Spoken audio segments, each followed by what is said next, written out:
corner of Todd Foster, coaches Ken Adams and Tom Coulter. United States has been going well after the poor start. They have won the last 5. That following the knockout of Kelsey Banks and the Anthony Hemrick fiasco. So we're underway, round number 1. Remember, the publicity on Foster has always been that he's more of a pro than an amateur. He wants to knock him out as fast as he can. He's got power, he's got confidence, and he's on a roll. He is willing to gamble that he can be outscored by points because he'll eventually knock out his opponent. And at times that has been the problem, in that he will move in and forget about defensive tactics. Might get away with it in this particular bout against Rahilou, but as the opposition improves, that will not be the case. You can't always hit the guys as solidly as you like. Foster punches with a great deal of devastating accuracy once he gets started. Rahilou right now not offering anything but a moving target. This is thus far not a fight, it's a hunt. Remember, 3 effective scoring blows equals 1 point, and a scoring punch means a punch from the white portion of the glove must make contact. Blow must be knuckle surface blow, and no extra points awarded for a knockdown. It is simply 1 scoring shot. And also punches that are not to the target area, which is the front of the face and the front of the body. These punches to the shoulder and to the side that you see landing do not score points, but they do score pain. Punishment that is inflicted, no points, but you slow the opponent down. And a caution against Rahilou for the headbutt. First portion of the bout, left hand flashed by Foster, prompting the roar. Right now, Foster's outspeeding Rahilou. Rahilou's felt some of that power that Foster's got, and he doesn't seem inclined to mix it up right now. Chant of USA for Todd Foster from Great Falls, Montana. 45 seconds remaining, first round. Rahilou getting back and forth. Oh, down goes Rahilou. Got caught with the left hand. And that's the power of Foster. One punch can put you right on the seat of your pants. Caught him coming in.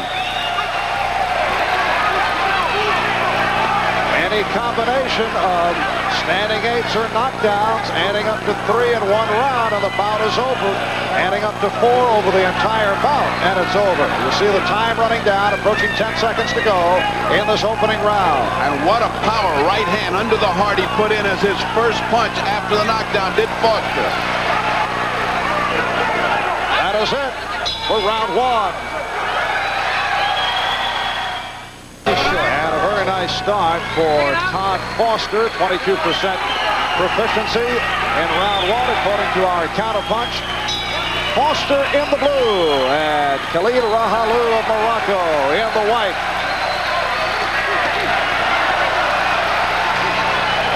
Well, what you can't teach, what you can't train, what you can't strengthen, exercise is heart. And that's what Foster's got in spades.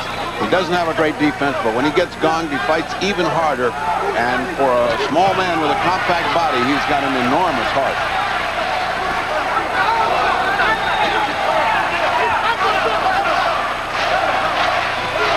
He's a 139-pound light welterweight. And again, the chant of USA as Rahilou has been getting that left hand in. Rahilou better do something to keep this Tiger off of him, and the something is just what he's doing, jabbing and moving away. He moves to both sides well, and it's up to Foster to cut him off. Ooh, sounding right hand that drove Rahilou back in. Oh, the left hand again! Connecting on the chin of Rahilou, second time that he has gone down. You see time remaining in the second round. Convincing display of Foster power here. It only takes one of those punches and they go down like a sack of potatoes.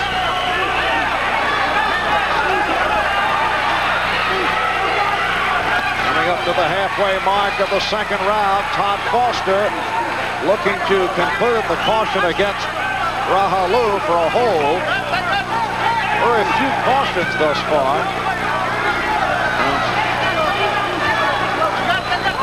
This has been a chase.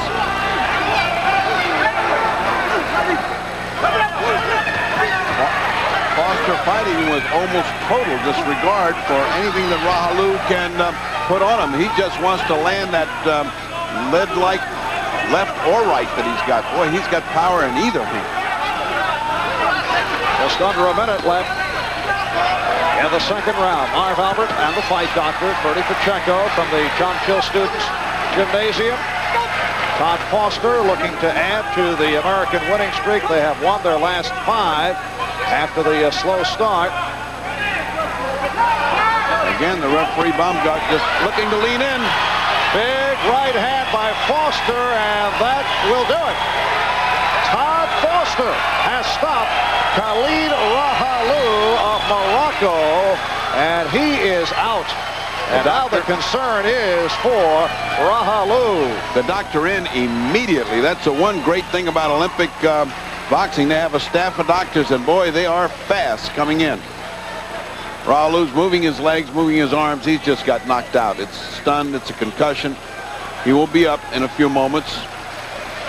The doctor just keeping him down until everything is right before you stand a boxer up, and that's exactly what he should be doing. He is right on the mark.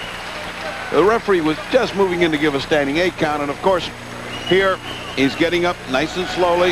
See how he's doing? Rahilou indicating he's all right, going back to his corner. The official time, 2:19 of round 2, and a dazzling start for Todd Foster of Great Falls, Montana. And here is the right hand that put Rahilou down, and that ended the bout. And as he did in his last bout that we saw in Charlotte, added another little punch on the way down to remind him to stay down.